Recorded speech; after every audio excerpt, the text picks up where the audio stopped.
ইয়াত গোলাঘাট ডিষ্ট্ৰিক্ট পৰে নে কাৰ্বি আংলং ডিষ্ট্ৰিক্ট এইটো বুজাই কৈ দিয়কচোন। এতিয়াতো আমাৰ এই জেগাটো বৰ্ডাৰ নিচিনা হয়। এতিয়া বৰ্ডাৰ দৰে আৰু আপোনাৰ এইফালে কাৰ্বি আংলং বুলি কয়, গোলাঘাট ডিষ্ট্ৰিক্ট বুলিও কয়। এইটো এতিয়া আমাৰ গোলাঘাটৰ ফালৰ পৰা যোনটো মানে সা সুবিধা বেছি আমাৰ গোলাঘাট ফালৰ পৰা পোৱা যায়। তো কাৰ্বি আংলং ফালৰ পৰা কি হয়, মানুহকেইটা ইলেকশ্যনৰ সময়তহে আহে। ইলেকশ্যন অহাৰ পিছত আৰু ইলেকশ্যন হৈ যোৱাৰ পিছত কোনো ঘূৰি নাচায়, কিবা এটা এনেকুৱা হ'ব তেনেকুৱা হ'ব। আমিতো চব সুবিধা বিচাৰি থাকোঁ। আমাৰ ইয়াত পানীৰ অসুবিধা বহুত। আমি পানীৰ কাৰণে ক'লোঁ, একবাৰ আহিছিলে তেতিয়া ক'লোঁ আমাৰ ইয়াত পানীৰ বহুত অসুবিধা, আমাৰ পানীটো মানে বেছি বিশেষকৈ দৰকাৰী বুলি ক'লোঁ।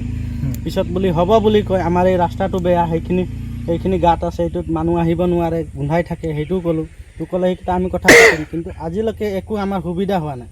না আমাৰ ৰাস্তা পদূলি ভাল হৈছে, না মানুহকেইটাৰ কোনো মানুহৰ ভাল সুবিধা পাইছে। মানে কিবা এটা এম্বুলেঞ্চ সোমাম বুলি ক'লেও ৰাস্তাটো বেয়া হৈ থাকে। তেনেকুৱা বহুত অসুবিধা পাওঁ আমি আৰু পাছতনো কি ক'ম। আমাৰ আৰু মাটি বাৰীও বহুত অসুবিধা হৈ আছে, মাটি পট্টা নাই, মানে একো সুবিধা হোৱা নাই কাৰ্বি আংলং ফালৰ পৰা। কাৰ্বি আংলং ফালৰ পৰা মানে একো কাগজ নাই নেকি? একো কাগজ নাই কাৰ্বি আংলং ফালৰ পৰা আমাৰ। আৰু গোলাঘাট ডিষ্ট্ৰিক্ট পৰা? গোলাঘাট ডিষ্ট্ৰিক্ট পৰা আমাৰ আছে বাৰু।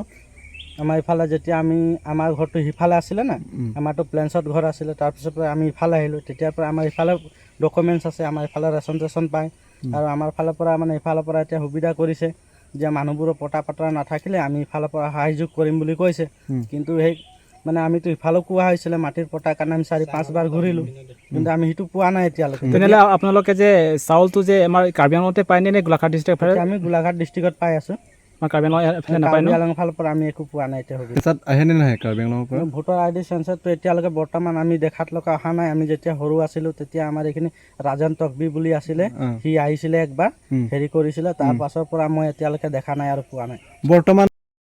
আপোনাৰ পৰিচয়টো আগত ক'বচোন, আপোনাৰ নাম আৰু আপুনি ইয়াৰ গাঁওবুঢ়া নে? পুৰণা নিচিনা থকা আমাৰ দেউতা আছিলে।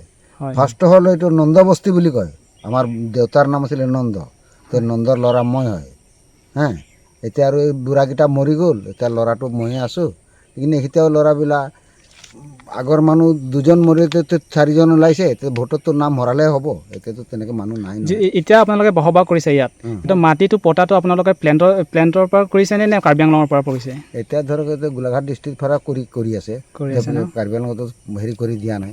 কৰি দিলে কাগজটো পটা কৰি দিলেহে আমি পাম। আৰু আমাক কৈ পেলাই দিলে পাটল হাতত পালেনো পাম। আপোনালোকৰ এইটো পটাটো পাবলৈ কাৰণে আপোনালোকৰ চৰকাৰ ধৰণে কাম কিবা কৰিছেনে নেকি? মানে পটা এপ্লাই কৰিছে, ফৰ্ম এনেকৈ ফিল আপ কৰি দিম বুলি কৈছে, পিছত গৈ কৰা নাই। নহয়, আপোনালোকৰ মানুহৰ পৰা এইবিলাকতো কামটো কৰিব লাগিছিলে। এতিয়া ৰাইচিং আছে, এতিয়া এইবিলাক মানুহবিলাকতো আৰু জানে, সূৰ্যৰংপী আছে, এইকেইটাতো জানে কি ইয়াৰে মানুহ হয়। এতিয়া সিহঁতক এইকেইটা মানুহকেইটা বনাই দিব লাগে। আপোনালোকৰ এতিয়াতো আমাৰ কাৰ্বি আংলঙৰ লগত থাকিব নে গোলাঘাটৰ লগত থাকিব? এতিয়া আপুনি অন্তৰত বাখাৰ পৰা কৈ দিয়ক, মানে আপোনালোকৰ কোনখিনি ছাইডত থাকিব মানে মন কৰি আছে? এতিয়া যিফালে সুবিধা পাব সেইফালে নকৰিব, যিফালে সিহঁতি সুবিধা দিব। আৰু সি সুবিধা দিলে ইয়াৰ ফালে কৰিম, সি সুবিধা নিদিলে তাৰ ফালে কৰিব লাগিব। এতিয়া কাৰ্বি আংলঙৰ পৰা সহায় কি পাইছে এইটো কওকচোন। কাৰ্বি আংলঙৰ পৰা কি সুবিধা পাম? এই চাউলটো এনেকৈ কৈছে দিয়া নাই, লোৱা নহয়, চাউল নাই পোৱা ন? আৰু চৰকাৰৰ পৰা দিয়া ঘৰ, সৰু ঘৰটো পেমে বাই সেইটো পাইছে, আমাৰ ভাইটো পাইছে আৰু আমাৰ গাঁৱৰ মানুহ পাইছে। কেইটা পাইছে? 3টামান ঘৰ পাইছে। 3টামান পাইছে ন? আৰু প্লেন্সৰ পৰা কিমান দিছে? প্লেন্সত নাই। প্লেন্সত নাই ন? সেইটো মিছা কথা কৈ লাভ নাই।